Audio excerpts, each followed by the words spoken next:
Hey everybody, thanks for joining me. Today we are talking about the black walnut. All right, so part two, out here by the house, and I got the walnuts all together, and we're gonna start getting the hulls off. And I let these sit for about a week, a little bit longer than I wanted to, but they're gonna be all right. Well, they got a little darker, but there's still a lot of green on them. So we're gonna break them down. I got a few buckets here, and I'm gonna put water in one and throw a few in, and then I have a large paint attachment to stir everything up. It's not paint, it's for mud. And I'm gonna use that, stir everything, get these hulls broken off, and I'll take them out and keep spraying until I get all the hulls off. All right, that's about as much as I'm gonna start with now, okay? We're just gonna add some water.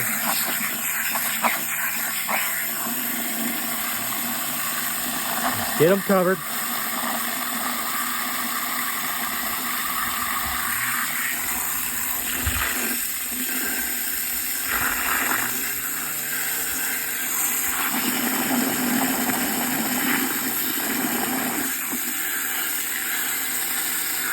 You see that water already turning dark. Now, after a while, once I get this going, this will stain your hands, okay? So you can wear gloves and protect yourself. I don't have gloves on, but I'll probably put some on here in a second. All right, now here we go.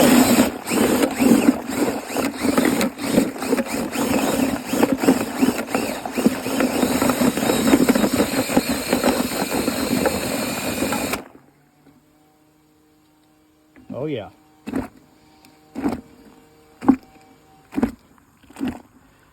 Look how dark that water is now.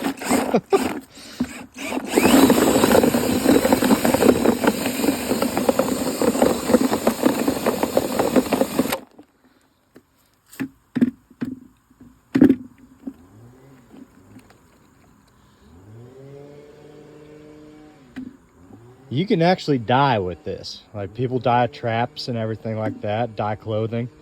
That's how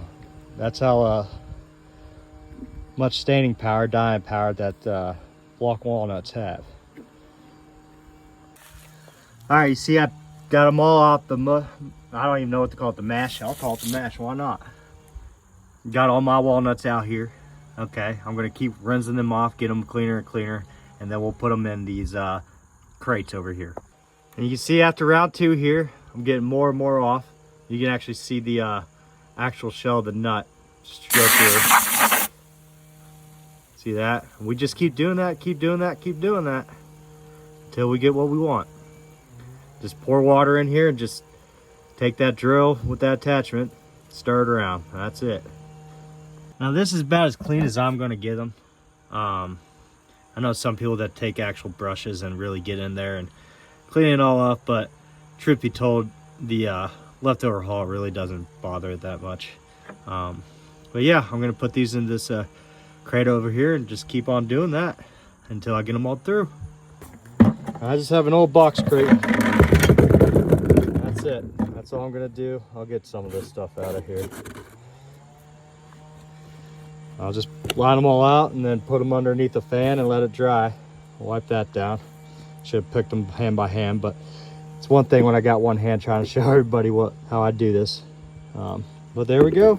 And that's all it is. And I'll show you guys the finished product once I get through them all. I wanted to show you, I didn't show you guys off the first batch. Luckily I didn't have any floaters, but notice those two right on top. Okay, when they float like that, that means the nut inside's no good. All right, so any floaters that you have, go to the top, pick them out, throw them in your compost pile, or toss them over the fence. All right, this is it. Okay, this is about what a whole bucket will get you.